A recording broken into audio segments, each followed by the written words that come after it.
श्री विष्णु गीता अध्याय 4 कर्मयोग वर्णनम। देवतागण बोले, हे देवादिदेव, हे जगद्गुरु, हे करुणा वरुणालय, हे विभो, आपके उपदेश द्वारा हम निर्भय हुए हैं।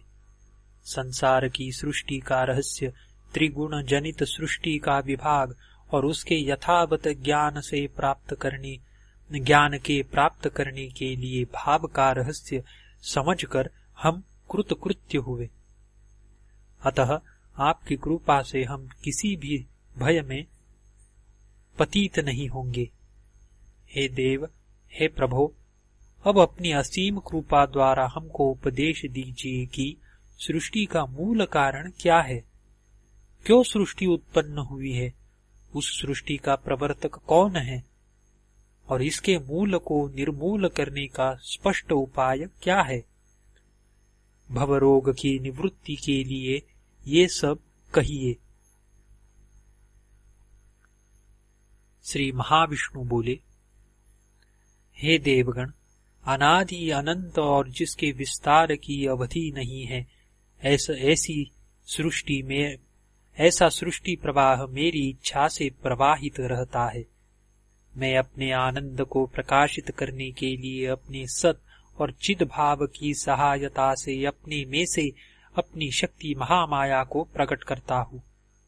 और हे देवगण, वही मेरी शक्ति जगत को प्रसव करती है, परंतु संपूर्ण जगत की उत्पत्ति, स्थिति और लयों में भी एकमात्र कारण कर्म ही है, ऐसा जानना चाहिए। जड़ और चेतन भेद से मेरी प्रकृति दो प्रकार की है। चेतनमयी विद्या कहलाती है और जड़ और जड़ा अविद्या कहलाती है। वह त्रिगुणमयी है और त्रिगुणमयी होने से कर्म की उत्पत्ति का कारण बन जाती है, सो जानो। हे देवगण, त्रिगुण परिणाम से ही कर्मों की उत्पत्ति मानी गई है। कर्म के 3 भेद है, उनको जैव, सहज और ऐश कहते हैं। हे विपुल बलशाली देवगण, सहज कर्म द्वारा ब्रह्मांडों को उत्पत्ति, स्थिति और लय क्रम से हुआ करते हैं। जैव कर्म के साथ विशिष्ट चेतन जीवों का संबंध है और मेरे सब अवतारों के साथ तथा पितृ, ऋषि और आप लोगों के साथ ऐश कर्म का संबंध है। ऐश कर्म और सहज कर्म सदा शुद्ध ही होते हैं। जैव कर्म के 2 भेद है, एक शुद्ध और एक अशुद्ध। ये दोनों कर्म पुण्य और पाप के कारण होते हैं। ये दोनों भेद कामना जनित कहे गए हैं। हे देवगण, अनादि अनंत वासना प्रवाह ही अनादि अनंत सृष्टि प्रवाह का कारण है। वासना के नाश होते ही जैव कर्म भी सहज कर्म और ऐश कर्मों में परिणत हो जाता है। इस दशा को कर्मयोग कहते हैं। इस निष्काम कर्मयोग में प्रारंभ की विफलता नहीं है, प्रत्यवाय अर्थात विघ्न भी नहीं है। इस धर्म का अल्प आचरण भी महाभय से रक्षा करता है। हे यज्ञ भाग भोग करने वालों में श्रेष्ठ देवगण, इस कर्मयोग में व्यवसायात्मिका अर्थात निश्चयात्मिका बुद्धि एक होती है, किंतु अव्यवसायी अर्थात सकाम कर्म करने वालों की बुद्धियां बहुशाखाओं से युक्त और अनंत होती है। हे देवतागण, वेद के अर्थवाद में तत्पर जगत के अतिरिक्त ईश्वर तत्व और कोई नहीं है, इस प्रकार कहने वाले कामात्मा और स्वर्ग सुख की इच्छा करने वाले जो अज्ञानी जीव है, वे जन्म कर्म फलप्रद भोगैश्वर्य प्राप्ति के साधन भूत और यज्ञादि क्रिया विशेष प्राय पुष्पित वाक्य कहते रहते हैं। उन पुष्पित वाक्यों से विचलित चित्त और भोगैश्वर्य में आसक्त व्यक्तियों की व्यवसायात्मिका बुद्धि समाधि के योग्य नहीं है। हे देवतागण, जिस काल में अर्थात काल रूप मार्ग में मरण के पश्चात जाकर योगीगण अनावृत्ति यानी मोक्ष और आवृत्ति यानी संसार में पुनः आगमन प्राप्त होते हैं, उस काल रूप मार्ग का वर्णन करता हूँ। अग्निर्ज्योति अर्थात अर्ची यानी तेज, तेज की सकल अधिष्ठातृ देवताएं, अह अर्थात दिवसाधिष्ठातृ देवता, शुक्ल अर्थात शुक्ल पक्षाधिष्ठातृ देवता, उत्तरायण रूप 6 मास अर्थात उत्तरायणाधिष्ठातृ देवता।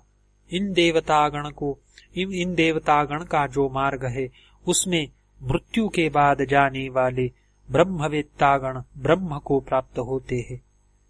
कर्म भोगी यानी मरण के पश्चात धूम, रात्रि, कृष्ण पक्ष और दक्षिणायन 6 मास, इन सबके अधिष्ठातृ देवताओं के पास उत्तरोत्तर जाकर क्रम से चंद्रलोक को प्राप्त करके भोगवसान में पुनः वहां से संसार में आता है। प्रकाशमय अर्चिरादि शुक्लागति एवं तमोमय धूमादि कृष्णागति जगत के ये 2 मार्ग अनादि रूप से प्रसिद्ध है।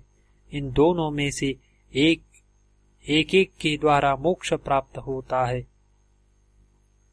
इन दोनों में से एक के द्वारा मोक्ष प्राप्त होता है और दूसरे के द्वारा पुनः संसार में प्रत्यावृत्ति होती है। कर्म ही शुक्ल और कृष्ण दोनों गति का निस्संदेह कारण है।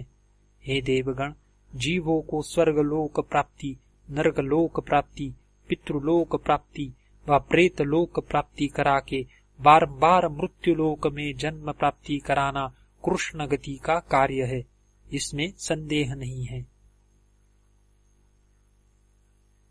शुक्ल गति के द्वारा समुन्नत सत्यलोक में पहुंचकर कर्म के बल से ही वहां निश्चय मुक्ति प्राप्त की जाती है।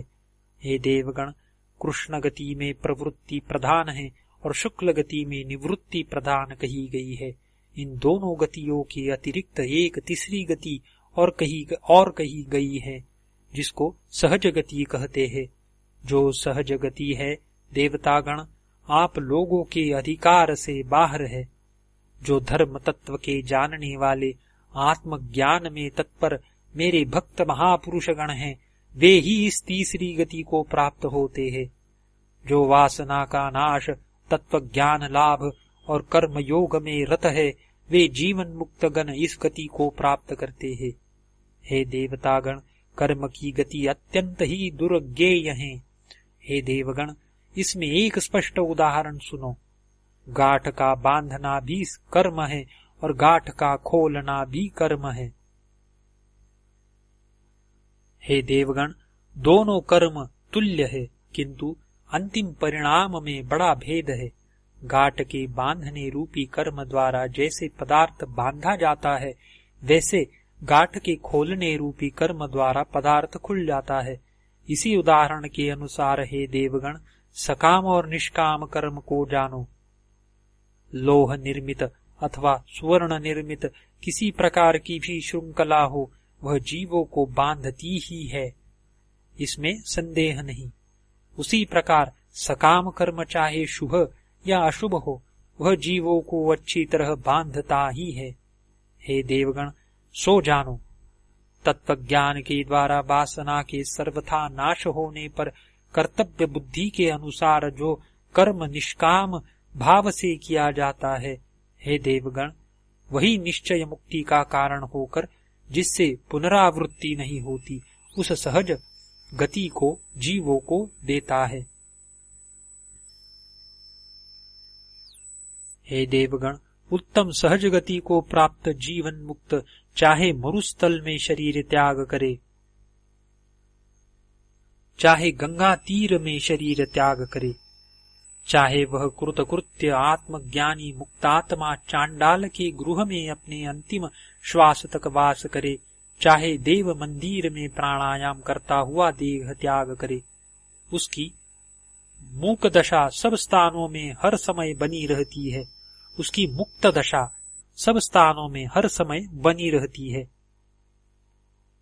वह मुक्तात्मा आकाश पतित वारी बिंदु के समुद्र में पतित होने के समान मुझको निस्संदेह प्राप्त होता है।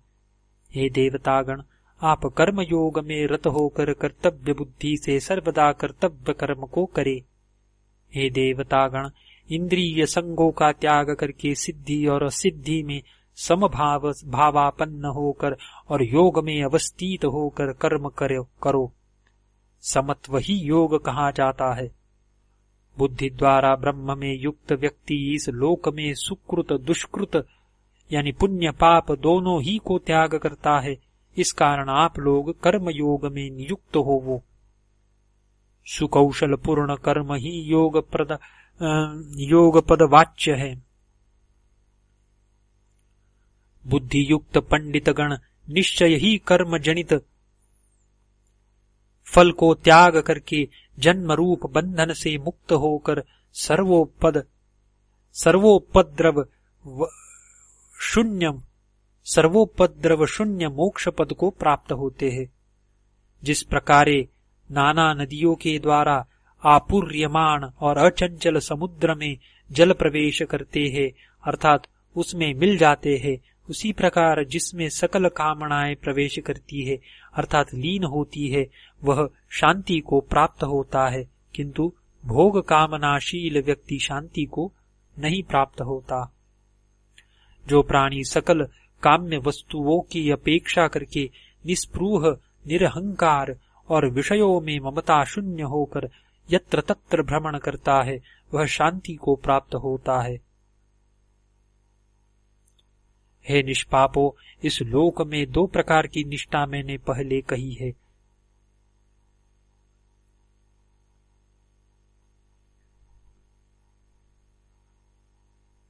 यथा ज्ञान योग द्वारा सांख्यों की और कर्म योग द्वारा योगियों की। कोई साधक कर्म का अनुष्ठान न करके नैष्कर्म्य अवस्था को नहीं पा सकता है, एवं आसक्ति त्याग के बिना केवल संन्यास यानी कर्म त्याग से ही सिद्धि को प्राप्त नहीं होता है। किसी भी अवस्था में क्षण मात्र भी कोई कर्म न करके नहीं रह सकता है। प्रकृति जनित यानी सत्वादी सब गुण ही अवश्य करके कर्म कराते हैं। जो व्यक्ति कर्मेंद्रियों को संयत करके मन में इंद्रियों के सकल विषयों को स्मरण करता रहता है, उस विमूढ़ आत्मा को कपटाचारी कहते हैं। किंतु हे देवतागण, जो मन द्वारा इंद्रियों को संयत करके कर्मेंद्रियों से कर्म योग का अनुष्ठान करता है, फल कामनाहीन वह व्यक्ति विशिष्ट है अर्थात प्रशंसा योग्य है।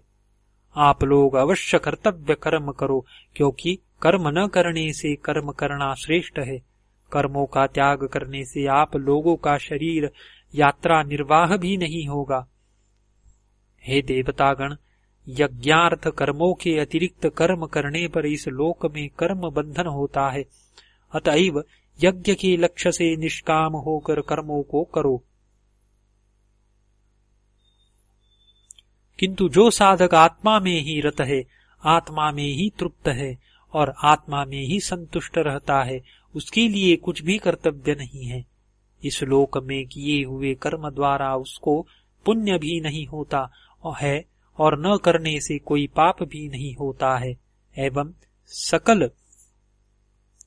सकल भूतों में स्थित ऐहिक या पारत्रिक कोई भी विषय उसके लिए आश्रयनीय नहीं है। अतः आप लोग फलासक्ति शून्य होकर सर्वदा अवश्य कर्तव्य कर्मों का अनुष्ठान करो, क्योंकि अनासक्त होकर कर्म करने से साधक मोक्ष को प्राप्त होता है। हे देवतागण, साधक गण कर्म के द्वारा ही संसिद्धि अर्थात ज्ञान प्राप्त हुए हैं। सब लोगों को अपने अपने धर्म में प्रवर्तित करने के विषय का लक्ष्य रखकर भी कर्म करना उचित है।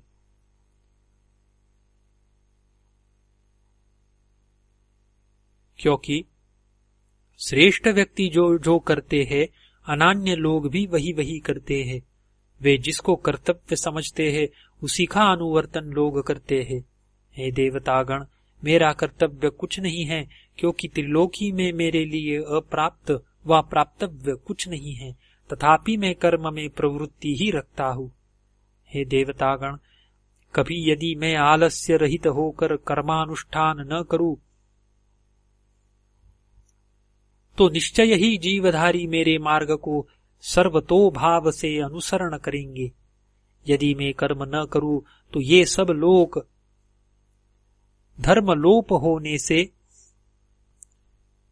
विनष्ट हो जाएंगे और मैं वर्ण संकर का कर्ता हो जाऊंगा। इस प्रकार से मैं ही इन प्रजाओं के नाश का कारण बनूंगा। हे देवतागण, कर्म में आसक्त अज्ञानी लोग जिस प्रकार कर्म करते हैं, उसी प्रकार कर्म में अनासक्त ज्ञानी लोग भी लोगों को स्वधर्म में प्रवर्तित करने के लिए इच्छुक होकर कर्म करते हैं।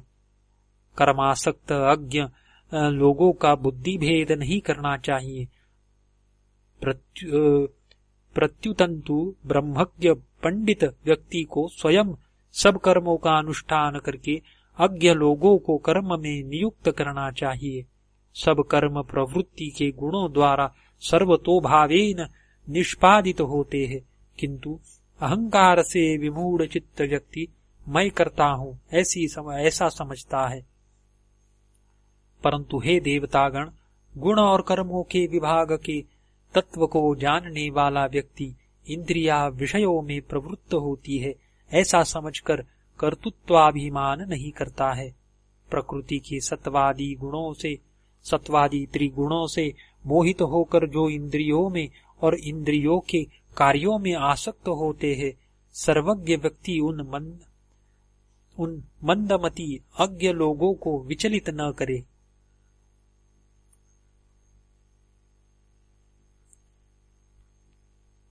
मुझ में सब कर्म अर्पण करके आत्मा में चित्त को रखते हुए निष्काम और ममता शून्य होकर शोक त्याग पूर्वक कर्म करो। जो साधक मेरे इस सिद्धांत के अनुसार श्रद्धावान और दोष दृष्टि विहीन होते हुए कर्म को नित्य करते रहते हैं, वे कर्म करने वाले होने पर भी कर्मों से मुक्त रहते हैं। किंतु जो केवल दोष दर्शन करते हुए मेरे इस सिद्धांत के अनुसार कर्मानुष्ठान नहीं करते हैं, उन विवेकहीनों को सर्वज्ञान विमूढ़ और नष्ट जानो। ज्ञानवान भी अपनी प्रकृति के अनुसार कर्म करता है और प्राणी मात्र ही अपनी प्रकृति का अनुसरण करते हैं। अतः इंद्रियों का निग्रह क्या करेगा? प्रत्येक इंद्रिय का अपने अपने अनुकूल विषय में अनुराग और प्रतिकूल विषय में द्वेष अवश्य होता है। अतएव इन दोनों के वश में नहीं होना चाहिए, क्योंकि ये दोनों मुमुक्षु के प्रतिपक्षी है। सुचारु रूप से अनुष्ठित परधर्म की अपेक्षा दोष सहित स्वधर्म श्रेष्ठ है। अपने धर्म में स्थित रहते हुए मरना भी अच्छा है, किंतु परधर्म भयोत्पादक है। मुझको सकल कर्म आसक्त नहीं कर सकते एवं कर्म फल में मेरी स्पृहा नहीं है। इस प्रकार जो मुझको जानता है वह कर्म में बद्ध नहीं होता है। इस प्रकार जानकर पूर्वकालीन मुमुक्षुओं ने भी कर्म किया है। अतः आप लोग भी पुरा काल के मुमुक्षुओं द्वारा पूर्व काल में कृत कर्म को ही करो।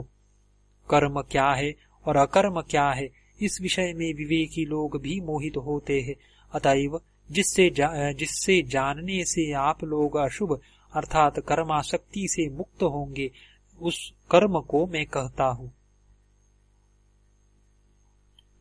कर्म अर्थात निष्काम कर्म का रहस्य भी जानने योग्य है। विकर्म अर्थात सकाम कर्म का रहस्य भी जानने योग्य है। और अकर्म अर्थात कर्माभाव का भी रहस्य जानने योग्य है, क्योंकि कर्म की गति अति गहन है। जो निष्काम कर्म में कर्माभाव देखता है और कर्म रहित अवस्था में जो कर्म का होना देखता है, वह साधकों में बुद्धिमान है और वह सब कर्म करते रहने पर भी मुझ में युक्त है। जिसके सब कर्म कामना और संकल्प से रहित है, ज्ञानी लोग उस ज्ञानाग्नि के द्वारा दग्ध कर्मा व्यक्ति को पंडित कहते हैं। वह कर्म और कर्म फल पर आसक्ति रहित होकर नित्यानंद में तृप्त और निर्वलंबन होकर कर्म में प्रवृत्त रहने पर भी कुछ भी नहीं करता है। जो शरीर के द्वारा केवल नाम मात्र के लिए कर्म करता है, वह निष्काम यतचित्तात्मा और त्यक्त सर्व परिग्रह होने के कारण पाप को प्राप्त नहीं होता, एवं वह यदृच्छालाभ में संतुष्ट, द्वंद्वातीत, शत्रुता शून्य और सिद्धि और असिद्धि में हर्ष विषाद शून्य होने के कारण कर्म करने पर भी बद्ध नहीं होता है।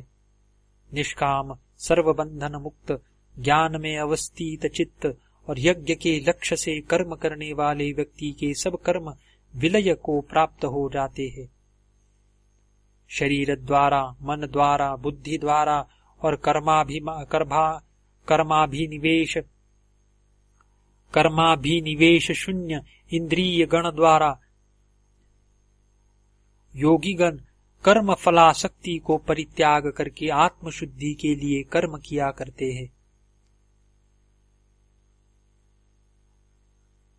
ब्रह्म में युक्त व्यक्ति कर्म फल का त्याग करके कर्म करने पर भी ब्रह्मनिष्ठा से उत्पन्न शांति को प्राप्त होता है, और अयुक्त व्यक्ति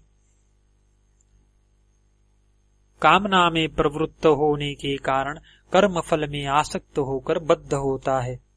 हे देवगण, जिसको संन्यास कहते हैं उसी को योग जानो, क्योंकि फल कामना का त्याग किए बिना कोई योगी नहीं हो सकता है। कर्म योग मार्ग पर चलने की इच्छा करने वाले योगी के लिए कर्म ही कारण रूप यानी साधन रूप कहा जाता है, परंतु कर्म योग पद पर आरूढ़ व्यक्ति के लिए समाधि ही कारण रूप यानी साधन रूप कही गई है। साधक जब इंद्रियों के भोग्य विषयों पर और उनके साधनभूत कर्मों पर आसक्ति नहीं रखता है, तब वह सर्व संकल्प त्यागी व्यक्ति योगारूढ़ कहा जाता है।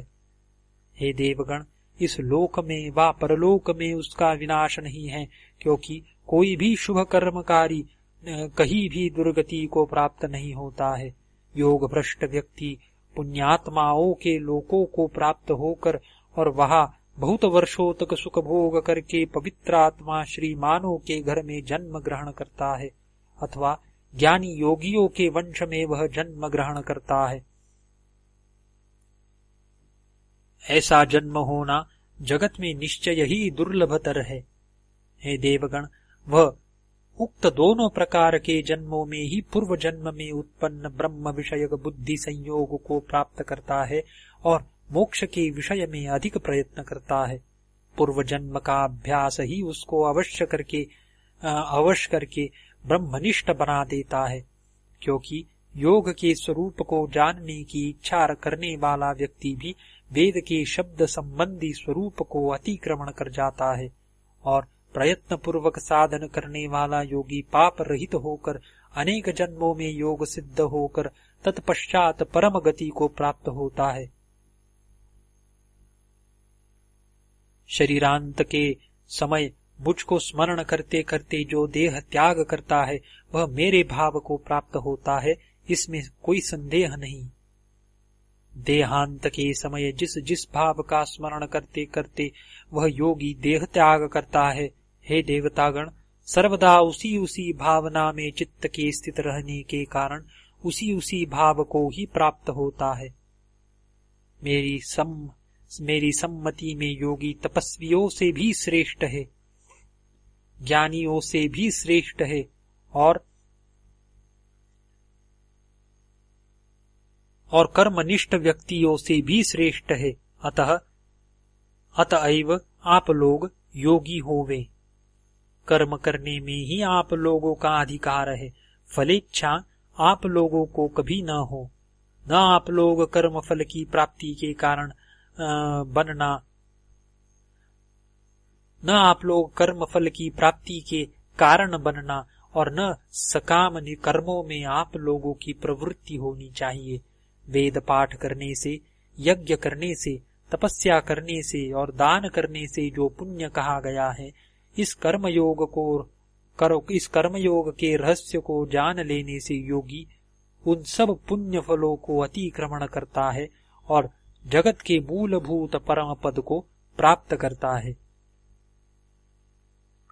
इति श्री विष्णु गीता सुपनिषत्सु ब्रह्म विद्यायां योग शास्त्रे देव महाविष्णु संवादे कर्मयोग वर्णनम नाम चतुर्थोऽध्यायः।